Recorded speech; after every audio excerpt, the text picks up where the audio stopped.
put forward this magnificent and wonderful world's biggest gathering of visionaries.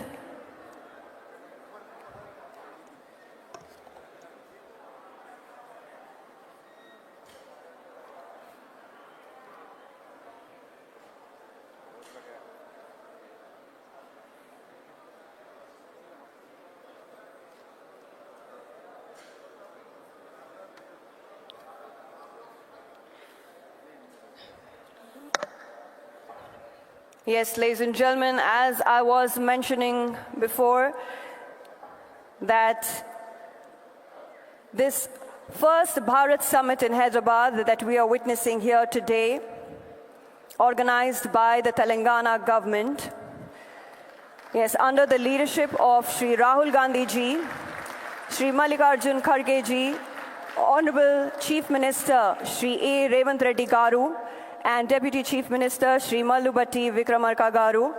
Yes, we have our leaders here. The theme of the Bharat Summit 2025 is Delivering Global Justice. We had Ms. Ann Linde and Mr. Salman Khurshid introduce the Hyderabad Declaration, and we've also, yes, heard Mr. Josh O.C., President Cameroon, speak to us. And now I would like to invite Ms. Marina Hay, Vice President in National Union of Socialist Youth, to please step forward and address the gathering. Yes, I request Ms. Marina Hay, Vice President in National Union of Socialist Youth.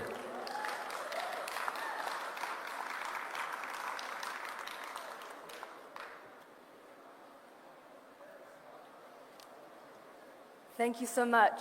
It is a huge honour to be here today. My name is Marina and I am a proud member of the New Zealand Labour Party. But I'm here today, thank you.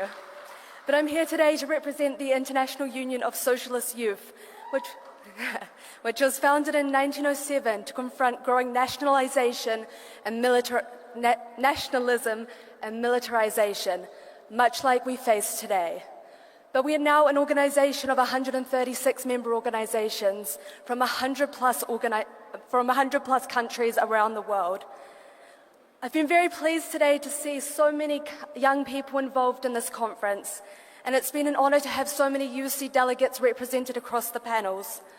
I believe it's very important to have youth at our tables, especially as we confront issues like climate change, polarisation, especially within our young generations, and a rapidly changing media environment. I also think it's especially important to have young women at the table when we face growing misogyny, restricted reproduction rights, and gender-based political violence growing across the world. My request today is simple and I will keep it very short. We are a people-powered movement, and the more connected we are, the more we can achieve. We have many UC delegates here today, and I ask that you please approach us to connect us with your young politicians, your young activists, and your young academics. We're here to grow and strengthen our movement and the fight against the right. And I'm very much looking forward to hearing the rest of the inputs today. Thank you so much.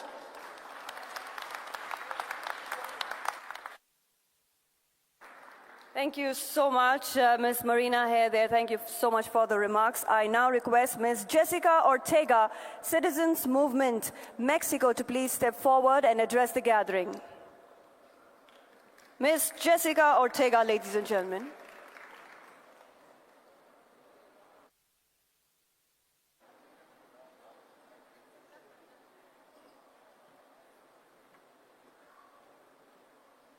Muchas gracias. Primero quiero agradecer al Gobierno de Telangana por esta hospitalidad, a todas y a todos los delegados que nos encontramos hoy aquí en esta importante reunión. A nombre de América Latina y en especial de México, mi país, quiero decirles que estamos muy agradecidos y contentas y contentos por todas las atenciones que han tenido con nosotros. Queridas y queridos camaradas, vivimos tiempos de retos, los partidos progresistas tenemos la responsabilidad histórica de unificarnos, de articular una agenda común, de mostrarnos como la mejor alternativa política para el mundo. Por eso reconozco este encuentro y deseo que todo lo compartido aquí tenga un gran beneficio. Gracias por todo. Mi reconocimiento a Macris Cabrera, al frente de la Alianza Progresista, por todos los esfuerzos que hoy se han generado. Muchas gracias y tengan buen regreso todas y todos.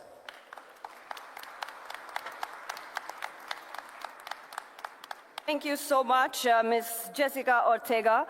I now, ladies and gentlemen, would like to invite our Deputy Chief Minister, Shri Mallubhatti Vikramarka Garu, to please step forward and address the gathering.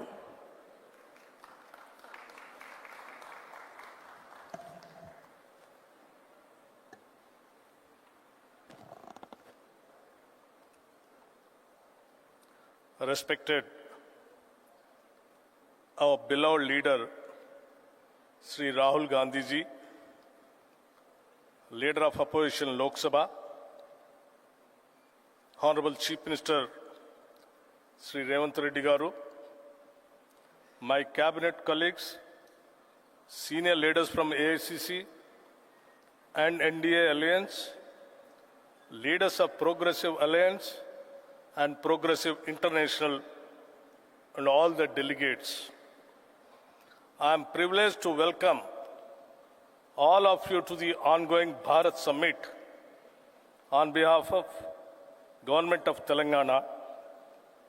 It is a matter of great pride for us to have been given this opportunity to host this amazing global event here in Hyderabad. Our government, right from the first day, has put into action multiple programs which are people-centric and address the most pressing felt needs of the people. The presence of all of you here has given us the right platform not only to showcase what we have done, but also learn and imbibe the most practices of non-violence, freedom, peace, and global justice on the lines of Nyay, which is our leader, Sri Rahul Ji's vision. We do hope that this engagement will continue beyond this summit also, and we will continue to enrich our ideals, policies, and programs in days to come. Warm welcome once again. We want to make this Bharat Summit an annual feature. Thank you.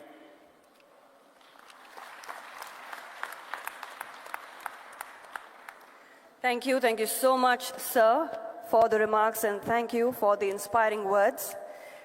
Ladies and gentlemen, Telangana government is organizing this first Bharat Summit in Hyderabad, and ever since the new Congress government assumed office in December 2023, our Honorable Chief Minister, Shri A. Revanth Reddy Garu, has started delivering people-centric development programs and schemes right from day one, uplifting the social status and standard of living of all citizens of Telangana state through various welfare schemes ushered under the Praja Palana program, marking the initiation of extensive initiative aimed at understanding and addressing the needs of the people at grassroots level. All the programs and initiatives are being led by our Honorable Chief Minister of Telangana, Shri A. Revanth Reddy Garu, along with cabinet colleagues under the guidance and mentorship of Shri Rahul Gandhi ji, Shri Mallikarjun Kharge ji, and all senior leadership of Congress Party. I now request our Honorable Chief Minister, Shri A. Revanth Reddy Garu, to please address the gathering.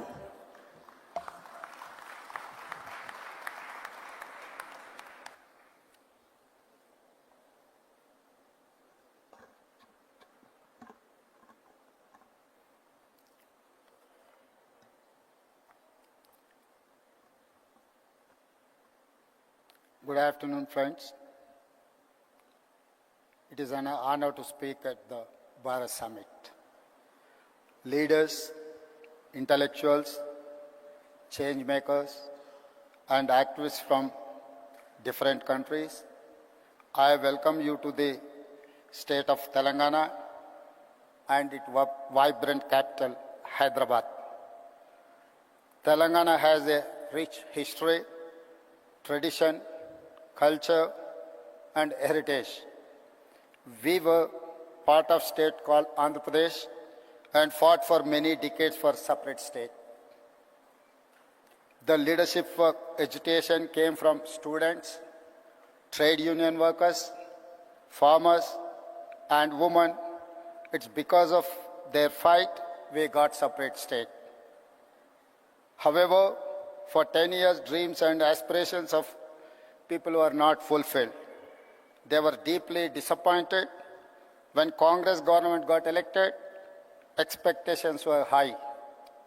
Our government has a simple mantra: fulfill dreams of every section of society, especially students and youth, farmers, women, and oppressed castes. We have launched some of the biggest welfare schemes in the history of India.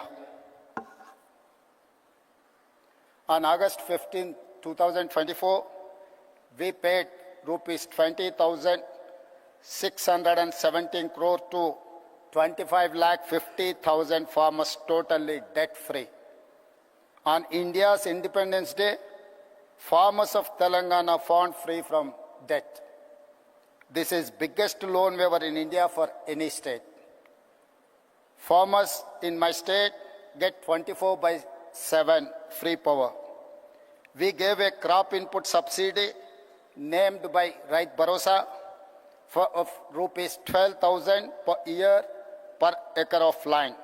An annual support of rupees 12,000 per family is given to landless labor with Narega cards. Together, we give over rupees 20,000 crore annually to agriculture sector, farmers with land and landless labor combined. We are able to do justice to agriculture and farmers and the farming ecosystem. Farmers are seen agitating for minimum support price. In my state, in many states, in Telangana, we give minimum support price and additional paddy crop bonus of rupees 500 per quintal. Telangana farmers are making profits after we introduced bonus scheme. Farmers also benefit from both farmers insurance and crop insurance.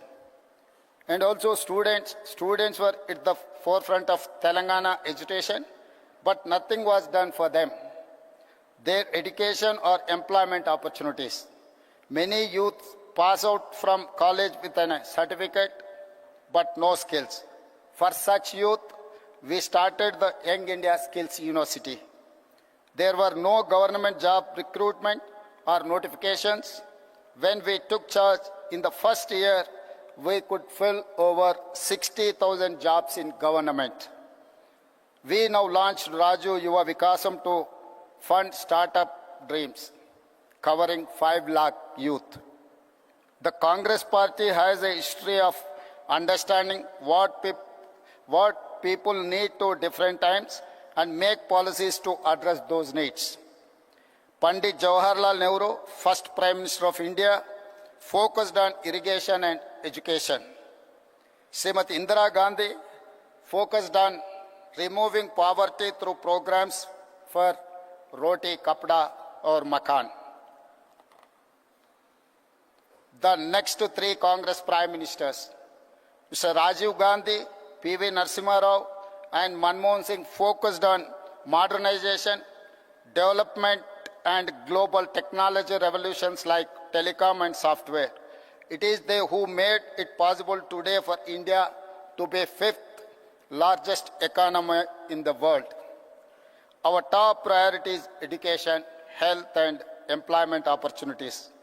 We attended investment summits in Davos, USA South Korea, Japan, and Singapore. We got over 2.5 lakh crores investment to create jobs for youth in private sector. Telangana is a state where women are treated with equality and respect as part of our culture. Our women have led the struggle for separate state as strongly as our men. For my government, women, farmers and youth are most important stakeholders. We have amazing women entrepreneurs in my state. They are organized into self-help groups. It has 67 lakh members. We want to make 10 million women business successes. We want to see them grow into millionaires. We have made these women owners of solar power plants, electric RTC buses, petrol bunks, and gave them shops in premium retail outlets. Today, they are earning more money than ever before. Today, our power distribution companies have signed deals with women solar power companies to buy 1,000 megawatt solar power. Women own 600 buses competing with corporate transport firms.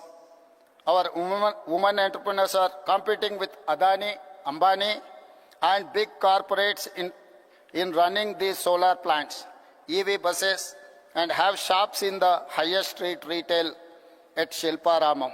In fact, we have scheduled a visit to this amazing facility where they are making products and displaying and selling them to world market.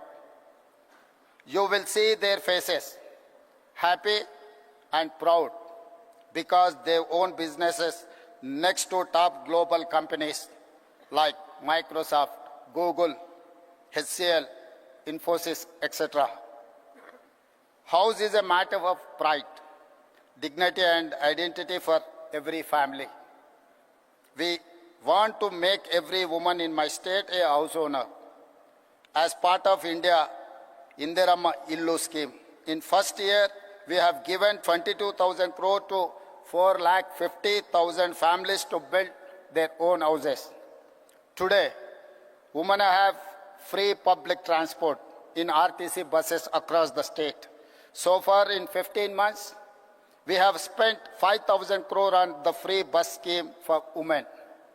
Women look after entire family, so we ensure best free rice through rations. Free domestic electricity and rupees 500 per gas cylinder. For our government, education and healthcare are top priorities. The Rajiv Arogyasri is one of the best universal healthcare support schemes, where treatment of up to 10 lakh is paid by government. We give financial assistance to citizens for healthcare through CM Relief Fund. In 1 year, we have given 1,000 crores so far. Water is our lifeline of civilization. We are regenerating River Musi, 55 kilometers long, cleaning a polluted river and bringing it back to life. We are doing it for the future to protect nature, regenerate water, ensure drinking water for the city, and protect people from pollution. We have studied river and waterfront development in many cities, including River Hudson in New York, Thames in London, Sumida in Tokyo. Muse will become biggest attraction of our city in the future and create thousands of jobs. Infrastructure is crucial to fight poverty and create wealth for all. We are undertaking many infra projects to make Hyderabad a top global city. We are building future city, a 30,000-acre world-class city, a regional ring road of 370 kilometers long, and expanding our metro railway. You must have visited Charminar, Golconda Fort, Makkah Masjid, Hussain Sagar Lake, and Buddha statue. In times ahead, we will add many modern marvels. We are combining and balancing between needs for investments, jobs creation, economic growth and welfare and environment for good governance. Our approach is simple: increase government revenue to share with the poor people. We are transparent and proactive in reforms. For example, we are setting up a gig and app workers welfare policy. We have shared draft policy in public for feedback and suggestions.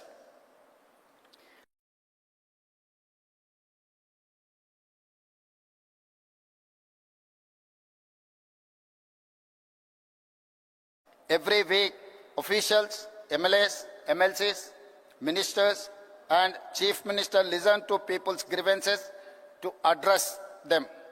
We have a portal to monitor entire program transparently. I am proud to share Telangana is the first state in India to conduct a caste survey. For nearly 100 years, no one conducted it. The empowerment of BCs is part of Telangana model. It is a reason why Telangana is rising. It is the reason why Telangana is a role model for OBC empowerment. We are first state in India to subclassify quota for Dalits to fulfill their age-old demand. Now, 15% SC quota is subdivided among subcastes. We are proud to say Telangana is rising because of Dalits are rising. I am delighted to share that Telangana is the first government to recruit third gender in our government as part of traffic police force. We will take them into other departments too. Implementing welfare, ensuring infrastructure and investment to create jobs and wealth, transparent governance and removing corruption is the hallmark for our government. We are already seeing results. Fastest growing economy with social justice, highest per capita income, fastest jobs creation, lowest inflation, best policing, highest own tax collections, rapidly emerging as a hub in many sectors like global competency centers or otherwise GCCs, EVs and data centers. Our work has started. We have to do a lot more. I invite all of you to please join this mission to change lives of people positively. You must use your experience, knowledge, skills to share the Telangana rising story and give us inputs to do better work. Tell the world what you have seen and witnessed. Tell the world about our vision, our work, our achievements, the transformation and people's views. Become the brand ambassadors of Telangana Rising. I wish you all wonderful time at Bharat Summit. Thank you. Thank you very much.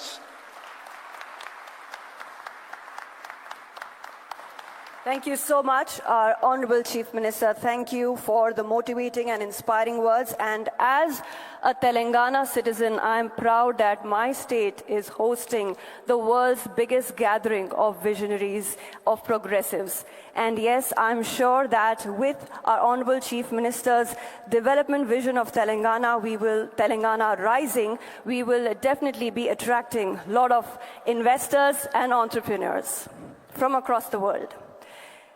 Ladies and gentlemen, as I mentioned earlier, the theme of Bharat Summit 2025 is Delivery Amplifies our leader of the opposition, our beloved leader, Shri Rahul Gandhiji's vision of Nyay. So I now request Shri Rahul Gandhiji to please address the August gathering.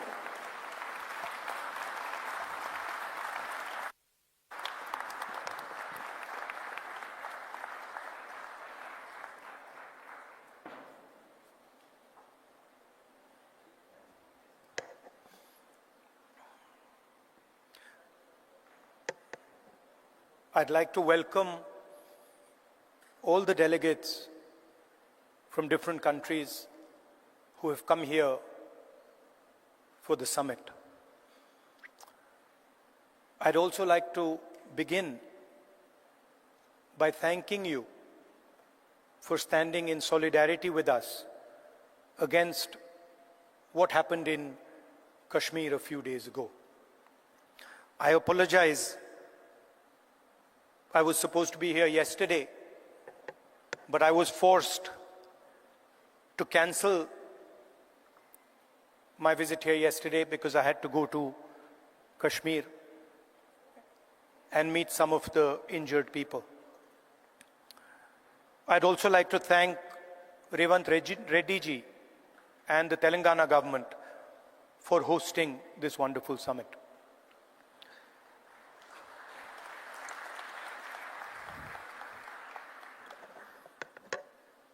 As we all know, politics, democratic politics, has fundamentally changed across the globe. The rules that applied, I would say, a decade ago, simply don't apply anymore. Sometimes, when I speak to younger members of our party, I tell them that what was effective 10 years ago, the tools that worked 10 years ago, simply do not work anymore. They cannot face the concentration of capital, modern media, modern social media. And so, in a sense,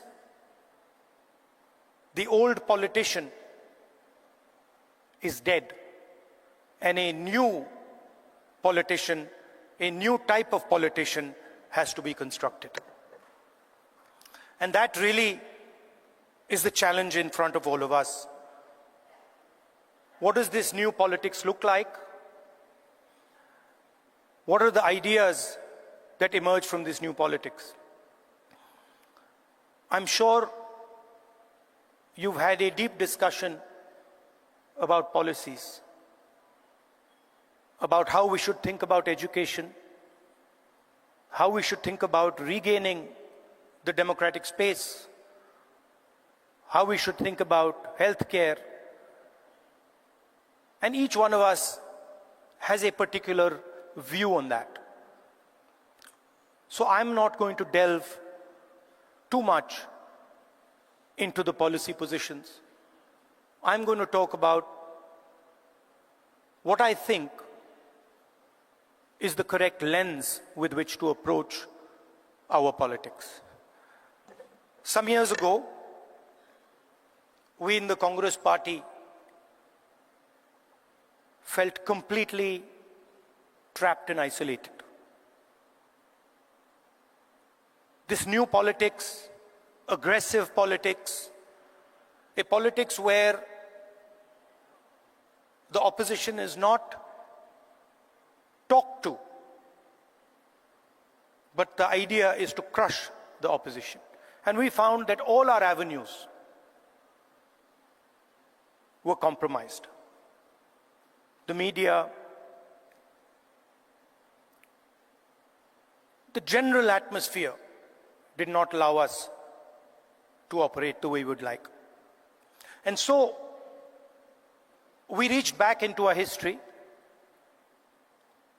and we decided to walk from Kanyakumari, which is one of the southernmost parts of our country, all the way to Kashmir, where I was yesterday. And I'd like to tell you a little bit about what I and some of my colleagues discovered on that journey. It's not a small walk, 4,000 kilometers. And I don't think we understood quite what we had taken on when we began it. But once we began, there was no way backwards. So we just carried on walking right to the end. And I essentially learned two things from that walk. Our opposition across the world has a monopoly on anger, fear, and hatred. And there's no way that we are ever going to be able to compete with them on anger, fear, and hatred. They are going to outdo us, outmaneuver us, and beat us every single time when it comes to fear, anger, and hatred. So the question is, where and how do we operate? Where are the spaces where we have the advantage? Where are the spaces from which we can build a counter narrative? So the walk started in Kanyakumari, and slowly as it progressed, more and more people started to join this walk. And within 10-15 days, walk would start at 6 in the morning, and we would have thousands and thousands and thousands of people walking with us, pushing us, people trying to come in. And it was something to see. My job was walking and listening to people.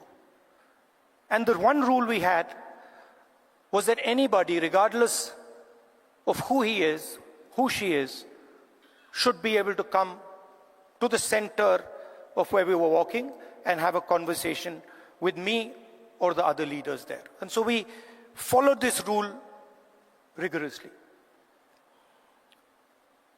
As we walked,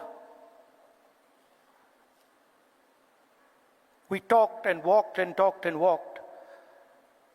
I suddenly found that it became harder and harder to speak. As politicians, we are trained to do this. We are trained to come on stage and talk. We are trained to tell people what we think. We are trained to think about the future. But while I was walking, the number of people who were coming to me made that impossible. And so I started to listen. And I realized, halfway through that walk, I realized that actually I had never ever listened before. And in fact, I didn't know how to listen. I knew how to speak, I knew how to think, but I didn't actually know how to listen to people. What do I mean by that? Whenever somebody was speaking to me, I would have a conversation going on in my mind. I would be listening, and at the same time, I would be talking. Relatively quickly into the yatra, the talking completely stopped. And all I was doing was listening to the people who were coming next to me. And I discovered that there is a completely different way of communicating with people, a much more powerful way of communicating. And that way involves me or us becoming completely silent and listening deeply to exactly what it is they're trying to say. I'll give you an example. The one that really struck me. We were walking. It was early morning, it was still dark. And this woman came running towards me, and she held my hand. And the moment she held my hand, I felt fear in her hand. I didn't say anything. And I asked her, "What's happened?" And then she started. And she said to me, I've come here to walk, but I have to go back. I have to go back quickly. I said, "Why?" She said, "Because my husband is beating me. My husband is thrashing me, and I have come here to this yatra." And then I said to her, I said, "What do you want me to do?" And she looked at me, she says, I don't want you to do anything. I just want you to know that this is happening to me. And the moment she said that, her hand completely relaxed. And I realized that it was as important for her to be heard, for me to understand and us to understand exactly what it was that she was going through. That was as important as any action we could take. And in 1 second, she transmitted to me what millions and millions of women go through in their homes. So our opposition really does not know how to listen, because they already have all the answers. They know exactly what is supposed to be done. And this is completely flawed, because it is the people who know what has to be done. And if there is one thing that we have failed at with all the social media and all the modern communication methods, it is that we have, as politicians, failed to deeply listen to what our people are trying to tell us. And this is the space where we can really operate, because our opponents have completely vacated this space. They're not there. They don't exist there. The second thing I learned, even more powerful than listening properly, on the yatra, it suddenly struck me, something struck me, that when it comes to people I'm close to, my mother, my sister, my friends, I'm very comfortable using the word love. And it struck me that I'd been in politics since 2004. And I never ever used or expressed love to anybody. So I was saying to people that I want to help you. I was working hard to help people, but I was not expressing the reason I was working. And so on the yatra, I started to do so. Little girl came up to me running, and she said, "Uncle, I love you." And I'm like, that's interesting. Why have I never said this before? Why have I never used this narrative that is the central narrative and the reason for what I do? And so I started. I would listen, and then I would use the frame of love and affection, and I would tell people that, you know, I love you very much. And something quite amazing started to happen. Till the yatra, I never used the frame of love, and nobody else used the frame of love. So I didn't have people coming up to me and saying, "I love you." And since I started using the frame of love, since I started saying to people these sort of uncomfortable words, that, "Listen, I love you, and that's why I do what I do, that's why I work," suddenly they started to respond. And today, in public meetings, on the street, people will stop me and say, "We love you, I love you." And the powerful thing about that is it starts the conversation at a place from where it's very, very easy to operate. Often we think that we are going to connect to people indirectly through policy, through the future. We'll help you with your children's education. We'll help you with finance. And there's a place for that. But there is also a way to connect directly to the persons present.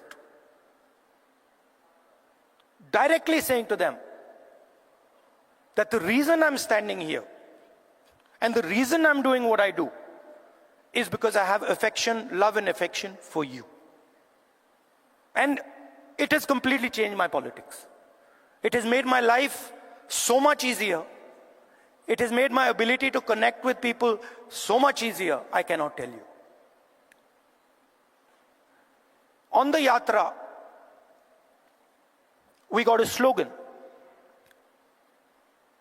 The slogan in Hindi is Nafrat ke bazaar mein mohabbat ki dukaan, which people who understand Hindi will translate. But what it basically means is that in a marketplace of hatred, you are opening a shop of love. Now, this slogan became very, very powerful in India. The idea that no matter how much hatred someone spreads, the biggest and most powerful way to disrupt them is not to copy them, not to argue with them, not to fight with them, but right in front of their hatred, to place the idea of love and affection. So that, I think, is a framework, a potential framework for our politics. We can disagree on policies. In fact, I'm sure that every single one of us will disagree on some policy matter or the other. But the lens we use, we can all agree on. Their lens is hatred, their lens is fear, their lens is anger. Fear leads to anger, ossified anger is hatred. And our lens should be that which cuts their lens. Our lens should be love, our lens should be affection, and our lens should be listening to the wishes and the will of the people we are supposed to represent. I'd like to thank all of you for coming here. It's an honor for me to listen to what you're saying, to work with you, and I'm confident that this summit will generate the ideas that we need to build a new politics in India and the rest of the world. Thank you very much.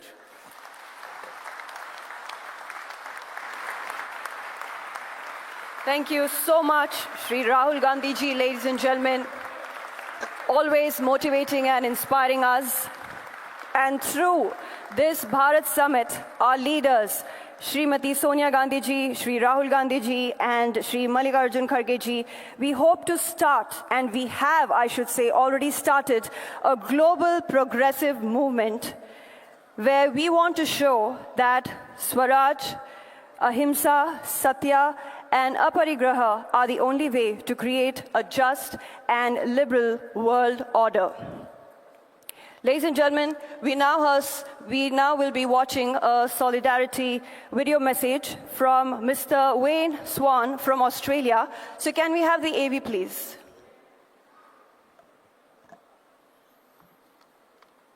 My name is Wayne Swan. I'm the President of the Australian Labor Party, and I wish you all a very, very successful conference. As Social Democrats, we all believe in the power of public policy to change people's lives forever. Our central purpose is to address economic injustice, wherever it is and for however long it takes. We know that without greater economic equality, it gets harder and harder to address racial and gender equality. In an era of hyper-individualism and the power of oligarchs, it gets harder and harder for us to secure economic equality. Our commitment must be to solidarity.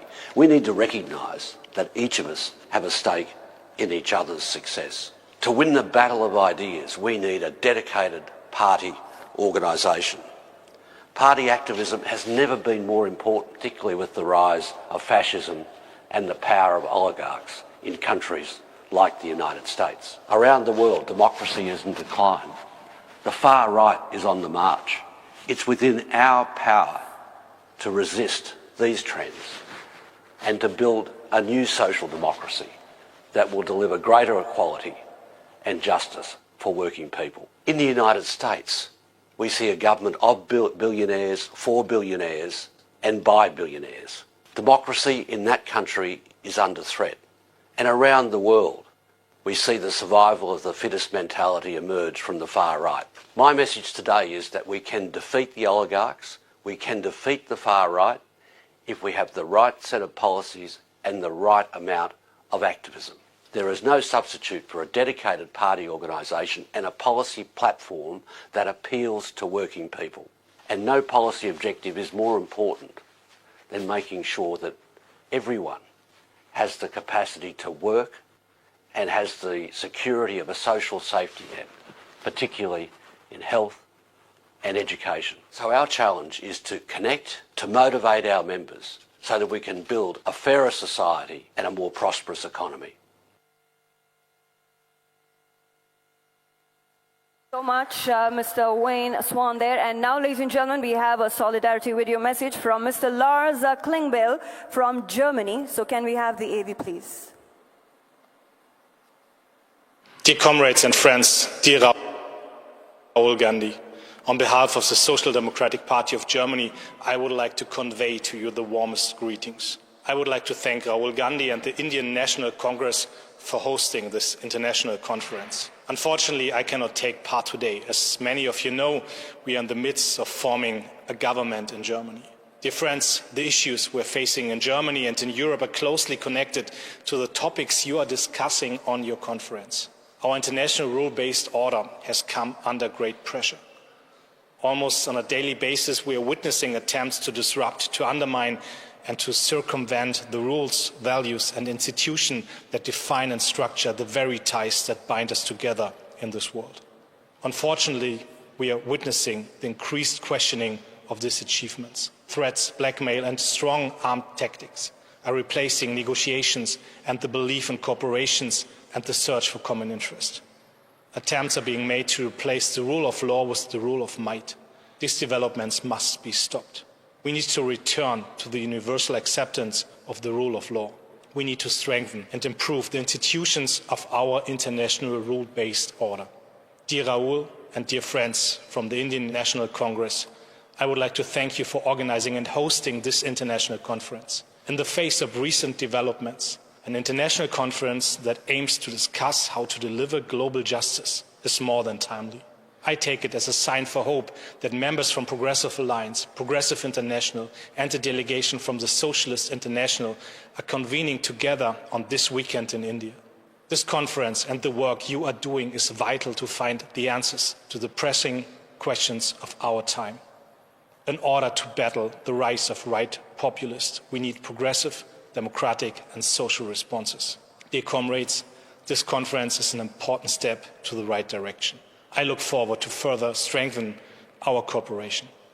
Let us contribute to a world that is safer, more just, and enables us all to live in dignity, prosperity, and peace. I wish you a successful conference. Thank you so much, Mr. Lars Klingbeil there. And now, ladies and gentlemen, we have our distinguished international leaders here present, and I will be introducing them onto the stage to speak to all of you. So I now request Mr. Giacomo Filibeck to please step forward and address the august gathering.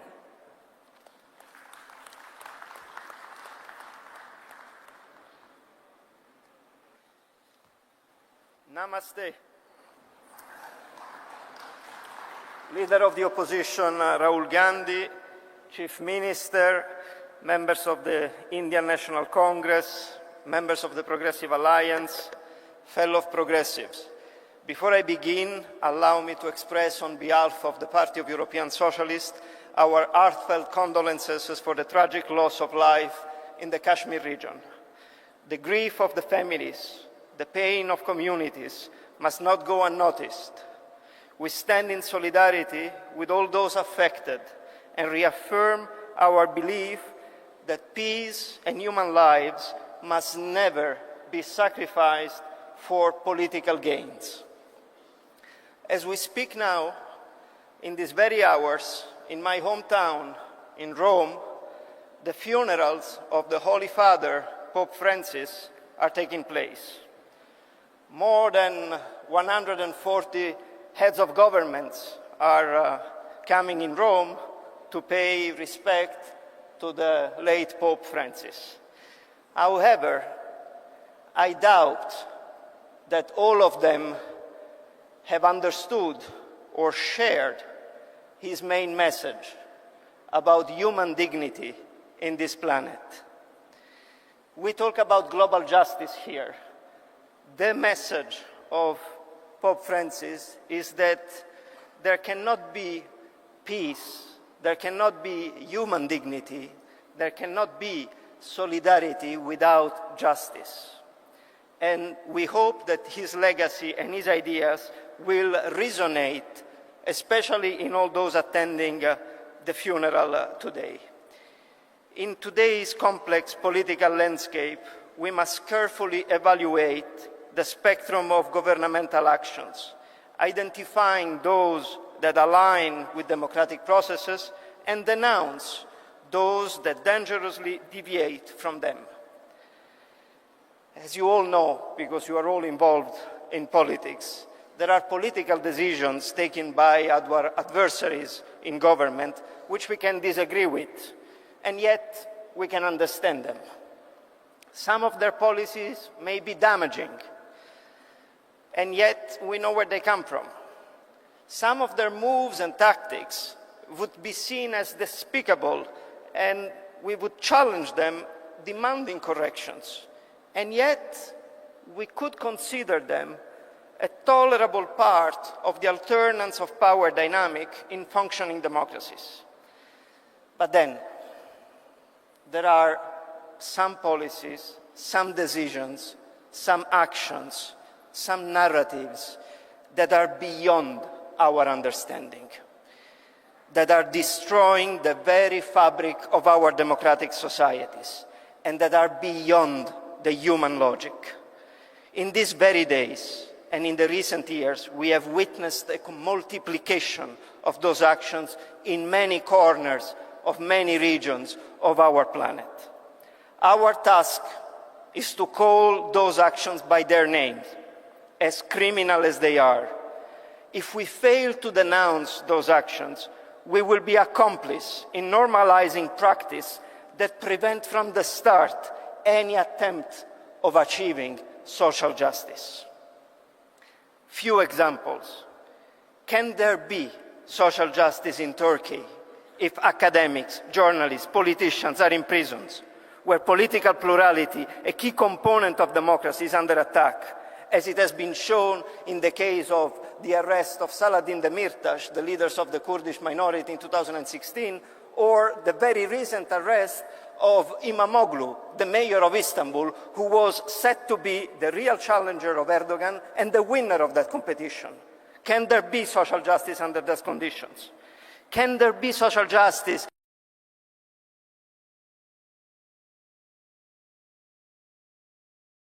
on their way to work and school, and where after months of impressive and massive protest, the government of Vučić refuses to take responsibility for their actions and their wrongdoing? Can there be social justice in Ukraine if your country is invaded, civilians are killed indiscriminately, women raped, and kids kidnapped? Could there have been social justice in the Philippines, where under Duterte, thousands and thousands of human beings have been killed with the extrajudicial killings for their presumed alleged war on drugs? Can there be social justice in Argentina, with Milei right-wing libertarian and ultranationalist government increasing inequality and poverty in the country? Can there be social justice in the African Central Republic or in Zimbabwe, where both governments are muzzling the opposition? Can there be social justice in Tunisia with Sayed, when political opponents are incarcerated and political plurality is under attack? Can there be social justice in Nicaragua under Ortega's regime, when reforms of the constitution are tailor-made for the presidential marriage? And can there be social justice in the Middle East, where the entire population of Gaza is risking to be annihilated? Don't get me wrong here. We denounced the 7th of October terrorist attack as the most inhuman one we have seen in that region. And yet, you cannot respond with an equally inhuman strategy, attacking and targeting women, children, elderly, without discrimination. This is not what we expect from a democracy. And to conclude, even if the list is long, can there be social justice in the United States, where Trump systematically undermines democratic institutions by challenging the independence of federal agencies and free media? What was once considered a global model of democratic governments has devolved in a troubling narrative of institutional erosion and democratic backsliding. Comrades, as I said, this list can be longer than that, but we don't have enough time at disposal. But I know that all of you know yourself what and which countries I'm referring to, because you all have witnessed, in one way or the other, forms of injustice in your country. And if it was not in your country, it was in the neighboring country. And if it was not the neighboring country, it was in the region of where you stay in this world. The perpetrators of injustice in our systems are nowadays aligned, and they cooperate with each other.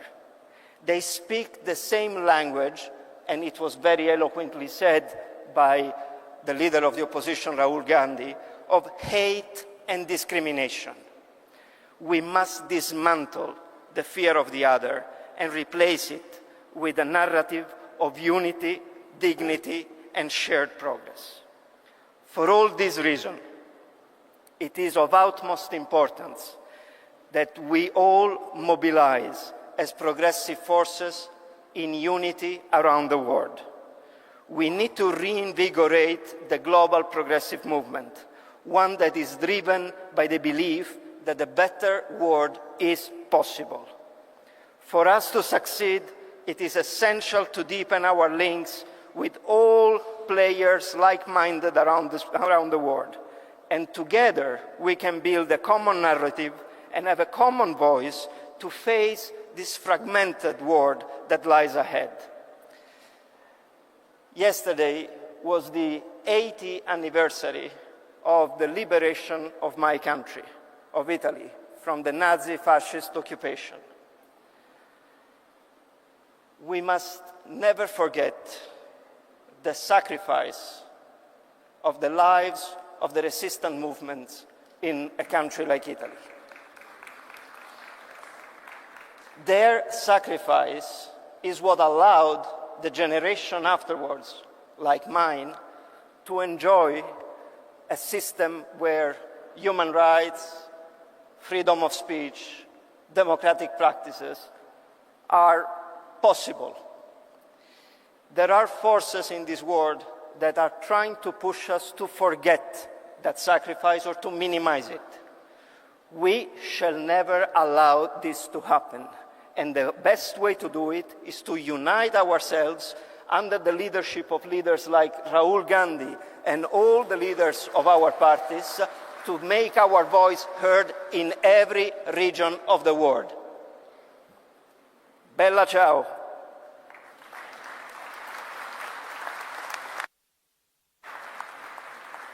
Thank you so much. Giacomo Filibeck, ladies and gentlemen. Mr. Giacomo Filibeck is the Secretary General, Party of European Socialists. And yes, moving forward to our next distinguished international leaders here on stage, I request all of you to kindly please limit your speech to 2 minutes maximum because we are running short on time. I now request, Mr. Bert Koenders to please step forward. Mr. Bert Koenders, former Foreign Minister, to address the gathering.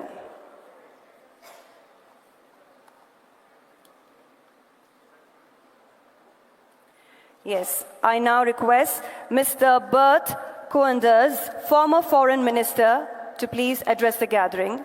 And I also request you, sir, to please limit your speech to maximum 2 minutes. Thank you very much. Thank you, sir. Mr. Gandhi, ladies and gentlemen, thank you very much. It's a great honor for me, representing here today the Dutch Labour Party, to be with you here in a very historic meeting. This is, I think, almost 80 years after the importance of this country and later on the Bandung Conference. And we have been inspired, I think, at the time by the leaders of the past, of thinking about how we could build an order in the world that was more equitable and just. And I think the Bandung Conference has to give an inspiration, not only for new politics in our countries, I think it's extremely important, but also about a new arrangement in our world, which is polarized, which is characterized by disrespect, by unilateralism. I'm limiting myself to 2 minutes, so let me give one plea.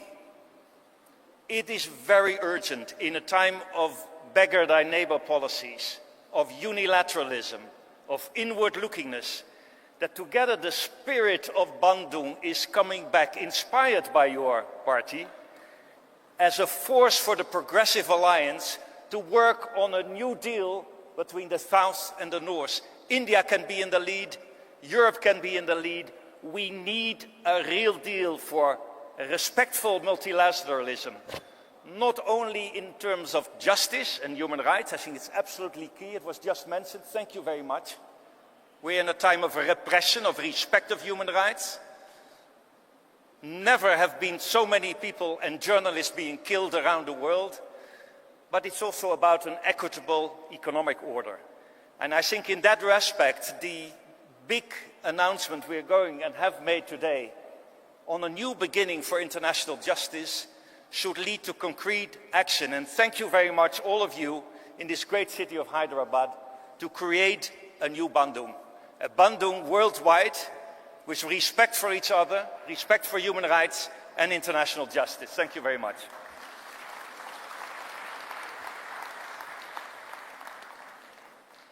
Thank you so much, sir.